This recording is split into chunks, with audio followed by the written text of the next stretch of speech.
এই বাজেট তো হচ্ছে আপনার কালো টাকার বাজেট।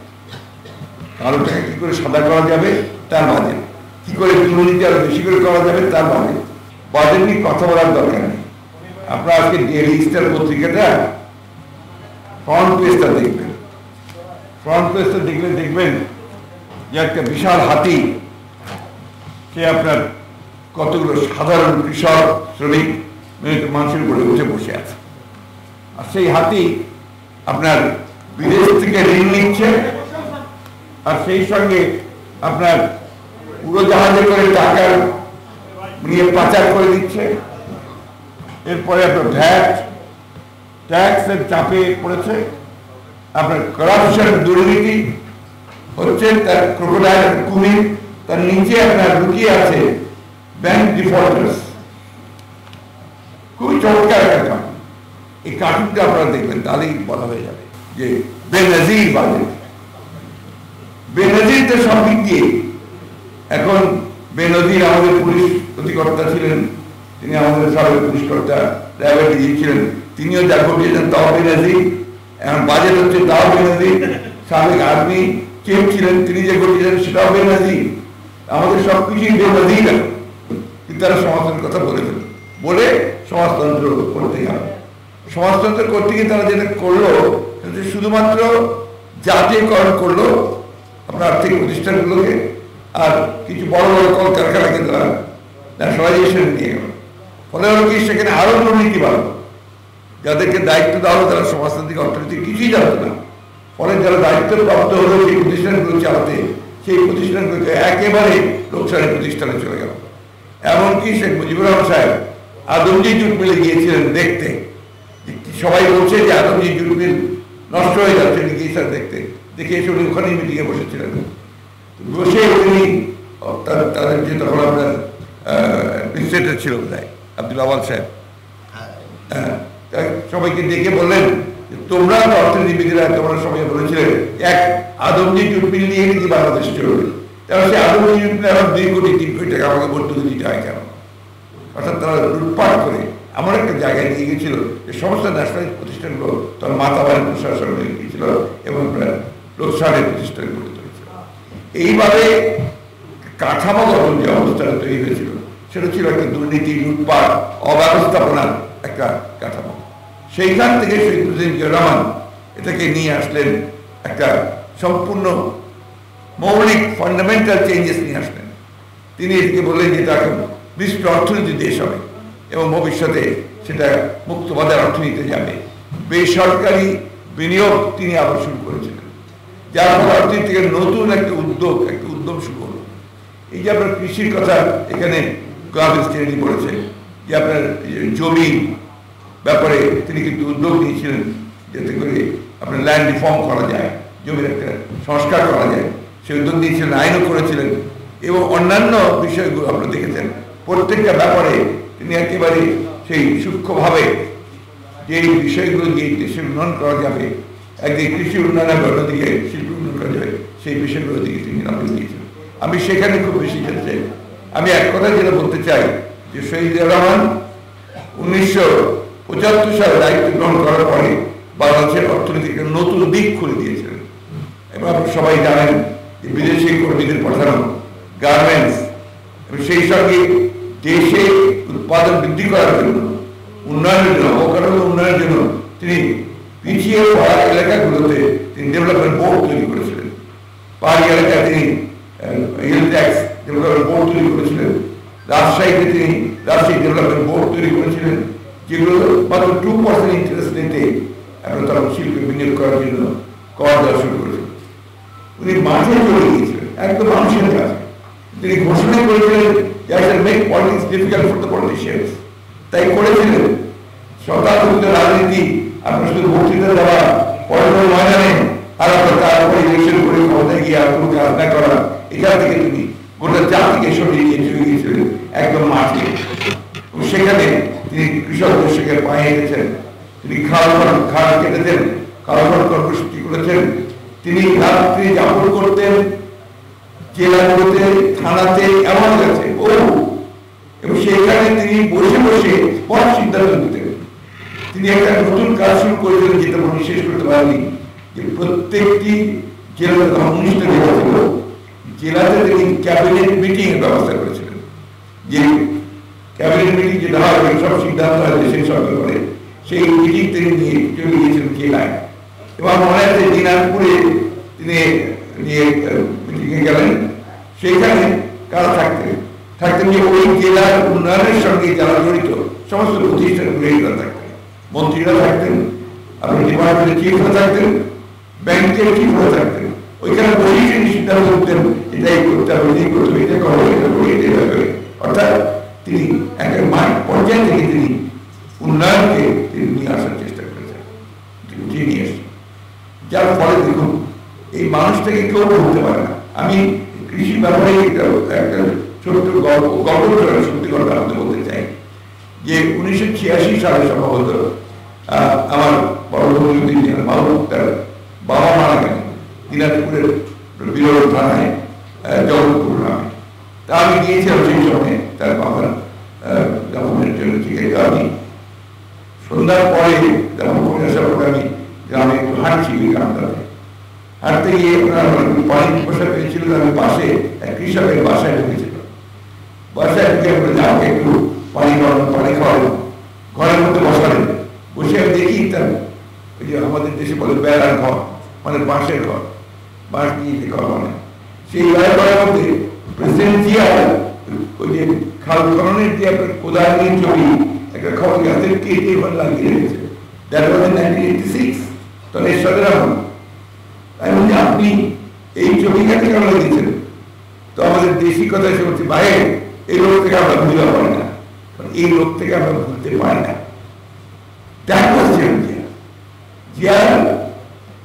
যে জনগণের মধ্যে চলে গিয়েছিলেন।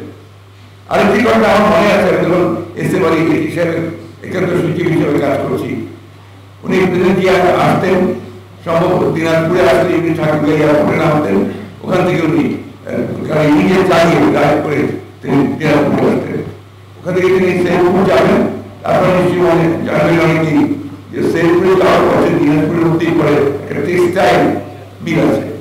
তো এই টেক্সটাইল মিলের পাশে একটা গ্রাম আছে, একদম রাস্তার পাশে। হঠাৎ করে দেখা গেল তার যে মোটর কনভয় বলছে থেমে গেল। কিভাবে প্রেসিডেন্ট সাহেব গাড়ি থামিয়েছেন, থামিয়ে নেমে ওই গ্রামে বৃদ্ধার বাসায় গেছে। সব তো দৌড়াদৌড়ি করে এসছে, বৃদ্ধার বাসায় তখন একা ছিলেন। তো ঢুকে উনি বললেন, মা আমাকে একটু পানি খাওয়াতে পারেন? তো বৃদ্ধা তো চকিয়ে গেছে, কি করবে, কোন রকম তাড়াতাড়ি গিয়ে গ্লাসে পানি নিয়ে এসছে। মা আমাকে শুধু পানি দিয়ে দেবেন? দেখেন বলছি, মা আমার ঘরে তো আর কিছু নাই এখন। বলছি সেখানে তো বলছি, মা আপনি তো একটা কলা গাছ লাগাতে পারতেন, একটা পেয়ারা গাছ লাগাতে পারতেন, এই পানির সঙ্গে আমাকে কলা অথবা একটা পেয়ারা দিতে পারতেন। জমি ফেলে রাখবেন, গাছ লাগান, কাজ করেন, উৎপাদন করেন, এইভাবে সেই মানুষগুলি উদ্দীপ্ত করতেন। এগুলি বাস্তব কাহিনী, কোনো কিংবদন্তি না, কাহিনী, সত্য কথা। আমি সেখানে বলছি যে ওনার যে অবদান, সে অবদান অস্বীকার করলে আমরা সত্যকে অস্বীকার করা হবে। এই যারা আমাকে অস্বীকার করে, আমি তো বলি যারা তাকে অস্বীকার করে, তারা স্বাধীনতাকে অস্বীকার করে, তারা বাংলাদেশের অস্তিত্বকে অস্বীকার করে। এই মানুষটি যাকে অল্প সময়ের মধ্যে তিনি ফারাক্কা চুক্তি করেছেন এবং বাংলাদেশের সঙ্গে বৈরিতা করেননি, তার সঙ্গে সুসম্পর্ক রেখেই কিন্তু সেদিন তিনি সেটা আদায় করেছিলেন। তার দাবির কারণে তিনি ইউনাইটেড নেশনস থেকে ফারাক্কা দাবি তুলেছিলেন, কোনো হিসিটেরও কারণ নেই। এগুলো বাস্তবতা। আমাদের নিশ্চয়ই মনে থাকার কথা যে ইরান ইরাক যুদ্ধ হচ্ছিল, তখন তার মধ্যস্থতার জন্য যে কমিটি করা হয়েছিল, আর কুচ কমিটি, তার সদস্য হিসাবে তাকে গণনা করা হয়েছিল। শুধু তাই নয়, সার্কের যে ধারণা, এই যে সাউথ ইস্ট এশিয়া নিয়ে যে দেশগুলো, সেই দেশগুলোতে একটা সহযোগিতা দরকার। সেই সহযোগিতায় একমাত্র ভারত বরণী করবে, সে না করে সকলকে নিয়ে করার যে চিন্তা ভাবনা, সেটা উনি এনেছিলেন, তারই শুরু ছিল। ওই জন্য পরবর্তীকালে আমরা দেখলাম যে সেই বড় দেশটি সেই সার্ক থেকে অকেজ করে দিল, তার অংশগ্রহণ করে দিয়েছে। এটাই হচ্ছে মূল কথাগুলো। আজকে অর্থনীতির যে ভিত্তি, সেই ভিত্তি তিনি করেছেন। যাই হোক, এখন যে কথা দিয়ে শেষ করতে চাই, যে শহীদ প্রেসিডেন্ট জিয়া রহমানকে যতই খাটো করে দেখা যায় তাকে খাটো করে দেখানোর কারণ নেই, তাকে খাটো করতে পারবেও না, এটা সম্ভব না। কারণ শহীদ প্রেসিডেন্ট জিয়া রহমানকে খাটো করতে গেলে বাংলাদেশকে অস্বীকার করা হবে। আমি একটা কিউবার প্রেসিডেন্ট ফিদেল ক্যাস্ট্রোর একটা কথা দিয়ে বলতে চাই। উনি কিউবার মুক্তির জন্য সংগ্রাম করছিলেন, লড়াই করছিলেন। সেই লড়াই করতেই তিনি একবার গ্রেফতার অ্যারেস্ট হয়ে গেলেন। তখন তার বিচার হচ্ছিল, বিচারে তাকে 12 বছর কারাদণ্ড দেওয়া হলো। তিনি কাঠগড়ায় দাঁড়িয়ে বলেছিলেন, condemn me doesn't matter, history will have come. তখন এখন আমাকে দিতে পারো, ইতিহাস আমাকে দান করবে। ফিদেল ক্যাস্ট্রো 90 বছর কিউবার প্রেসিডেন্ট হিসেবে কাজ করেছেন, কেউ বলতে পারেন তাকে এখন পর্যন্ত। কিউবা এখনো আমেরিকার পেট্রোলিয়াম একমাত্র দেশ যে সমাজতন্ত্র নিয়ে টিকে আছে, এটা হচ্ছে বাস্তবতা। তাই প্রেসিডেন্ট যাকে খাটো করে দেখাতে চাইলেই দেখা করতে পারবে না, সম্ভব না। আমাদের প্রেসিডেন্ট সাহেব যে আপনি বাজেট নিয়ে কিছু কথা বললে ভালো হবে। বাজেট নিয়ে কথা বলার দরকার নেই। আপনারা আজকে ডেইলি স্টার পত্রিকাটা ফ্রন্ট পেজটা দেখবেন।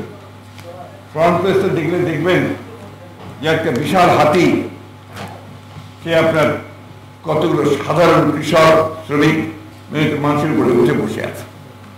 আর সেই হাতি আপনার বিদেশ থেকে ঋণ নিচ্ছে, আর সেই সঙ্গে আপনার উড়োজাহাজে করে টাকা নিয়ে পাচার করে দিচ্ছে।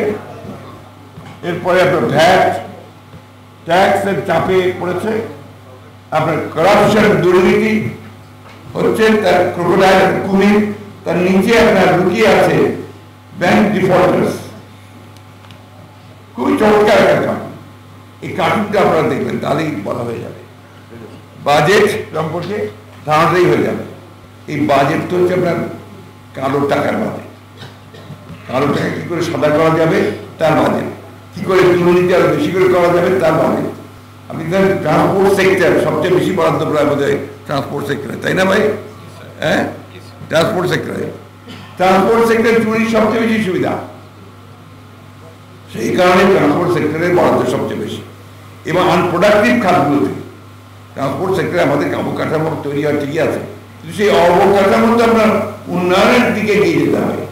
এখানে দেখুন, আমি এখনই লক্ষ্য করছিলাম ক্যাপিটাল মিশনের উপরে ট্যাক্স বাড়ানো হয়েছে। ক্যাপিটাল মিশনের উপরে ট্যাক্স বাড়ানোর অর্থ কি? অর্থ হচ্ছে যে এখানে যেন ইন্ডাস্ট্রি না হয়, যন্ত্রপাতি যেন আমদানি করতে না পারি আমরা, আর কোনো কলকারখানা না করতে পারি। এমপ্লয়মেন্ট কোথায়? আপনার মানুষ কর্মসংস্থান কোথায়? মানুষ কাজ পায় না। ঢাকা শহর থেকে আমাদের যারা এখানে ছোটখাটো ব্যবসা বাণিজ্য করতো, চাকরি করতো, তারা সব গ্রামের দিকে চলে যাচ্ছে। গ্রামের দিকে গিয়েও তো লাভ নাই, সেখানে কোনো কাজ নাই। এই যে একটা ভয়াবহ অবস্থা। কিছুক্ষণ আগে সাবেক এসপি সাহেব বলেছেন যে এই কথা বলে আপনার এই কৃষি বিপ্লব, শিল্প বিপ্লব বলে তো কোনো লাভ হবে না। যদি আমরা এই ভয়াবহ দানব একটা মনস্টার, তারপরে পুরোপুরি মনস্টার একটা, সেই মনস্টারকে যতক্ষণ না আমার বুকের উপর থেকে সরাতে পারবো ততক্ষণ পর্যন্ত আমার কোনো বিপ্লবে কাজ হবে না। একটা জিনিস আমাদের মনে রাখতে হবে, এই সরকার যেটা আমাদের মিন্টু ভাইও বলেছেন, মিথ্যার উপরে টিকে আছে। অল স্ট্যাটিস্টিক্স আর ফলস, বানানো, তৈরি করা, যত পরিসংখ্যান আছে সব তৈরি করা। তো আপনি কাজ করে আপনি প্ল্যানিং করবেন যা তোমার সময় তো ভুল আসবে, ভুল হচ্ছিল তাই আমার কথা নয়। তো আপনি দেখুন যে আগে আমাদের একজন ভাই বললেন যে বেনজির বাজেট, বেনজির তো সব দিক দিয়ে। এখন বেনজির আমাদের পুলিশ অধিকর্তা ছিলেন, তিনি আমাদের সাবেক পুলিশ কর্তা ড্রাইভার ছিলেন, তিনিও যা ঘটিয়েছেন তাও বেনজির। এখন বাজেট হচ্ছে তাও বেনজির। সাবেক আর্মি চিফ ছিলেন, তিনি যে ঘটিয়েছেন সেটাও বেনজির। আমাদের সবকিছুই বেনজির। তাই আমাদের শেষ কথা যেটা হচ্ছে যে সবাইকে জেগে উঠতে হবে। আপনারা সবাই শিক্ষিত, অত্যন্ত উচ্চ শিক্ষিত মানুষ, বিশ্ববিদ্যালয়ের অধ্যাপক। আপনারা একটাই কাজ আপনাদের হওয়া উচিত আমি মনে করি। আপনারা তো রাস্তায় নেমে লড়াই করতে পারবেন না, যুদ্ধ করতে পারবেন না, কিন্তু আপনাদেরকে তরুণ প্রজন্ম তাকে জাগিয়ে তুলতে হবে। আমি জানি খুব কঠিন কাজ, কাজের মধ্যে এসব কথা বলে তার পরের দিন আপনি নাই, ইউ আর নট দেয়ার, কিন্তু এর মধ্যেই কাজটা করতে হবে, এর মধ্যেই আপনাকে মানুষকে জাগিয়ে তোলার জন্য যা কিছু করা দরকার সেটাই করতে হবে যদি আমরা দেশকে ভালোবাসি, মানুষকে ভালোবাসি। দেখেন গণতন্ত্রের ন্যূনতম যদি থাকে তাহলেও কিন্তু মানুষ একটা পথ পায়। ভারতের নির্বাচনের দিকে তাকিয়ে দেখেন, যেখানে ভারতের শাসক গোষ্ঠী ভাবছিল যে তারা 400 বেশি আসন পেয়ে যাবে, পেয়ে গিয়ে তারা তাদেরকে কিছু লক্ষ্য ভারতের যে আপনার হিন্দুত্ববাদকে সংবিধান পরিবর্তন করে প্রতিষ্ঠা করা, সেটার দিকে তারা এগিয়ে যাবে। ভারতের মানুষ কিন্তু নির্বাচনের মধ্যে দিয়ে তাদের রুখে দিয়েছে, তাদের রুখে দিয়েছে। এইটাই হচ্ছে আপনার গণতন্ত্রের লাভ, এটাই হচ্ছে আপনার সত্যিকার অর্থে ইনস্টিটিউশন ডেভেলপ করার লাভ। একটা নির্বাচনের ইনস্টিটিউশন আছে সেখানে, আমাদের সবকিছু হয়ে দিয়েছে, কিচ্ছু রাখেনি। নির্বাচন যে ইনস্টিটিউশন তাকে ভেঙে দিয়েছে, বিচার বিভাগের স্বাধীনতা তাকে নষ্ট করেছে, আপনার প্রেসের মিডিয়ার যে স্বাধীনতা তাকে ধ্বংস করে দিয়েছে, আমলাতন্ত্রকে পুরোপুরিভাবে কক্ষিগত করেছে, কোথাও কিছু অবশিষ্ট রাখেনি। এই ধ্বংসাবশেষ থেকে আমাদের উঠে দাঁড়াতে হবে। আমাদের সামনে যে নদী আছে আমাদের প্রেসিডেন্ট জিয়া রহমান সাহেব, আমাদের নেত্রী দেশের খালেদা জিয়া, তিনিও কিন্তু 9 বছর সংগ্রাম করে ধ্বংসস্তূপ থেকে জেগে উঠেছিলেন ফেরেক পাখির মতো। আজকে আমরা আমাদের চেয়ারম্যান তারেক রহমানের নেতৃত্বে সংগ্রাম করছি, লড়াই করছি, এবং আপনি লক্ষ্য করে দেখবেন কেউ কিন্তু হতাশ হয়নি, কেউ দল ছেড়েও যায়নি, আমাদের দলও কেউ ছেড়ে চলে যায়নি এবং সে যাবেও না, কারণ আমরা একটা সত্যের পথে, ন্যায়ের পথে আছি।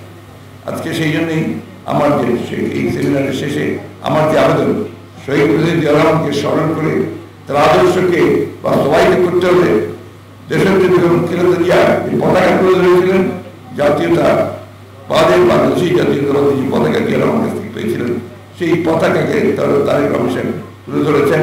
আমাদের দায়িত্ব হবে সেই পতাকা যেন আমরা প্রতিষ্ঠিত করতে পারি, মানুষকে জাগিয়ে তুলতে পারি এবং এই দানবকে উৎখাত করে সত্যিকার অর্থে জনগণের সরকার, জবাবদিহিতামূলক সরকার আমরা প্রতিষ্ঠা করতে পারি। এটাই হলো আমাদের লক্ষ্য। ধন্যবাদ সবাইকে।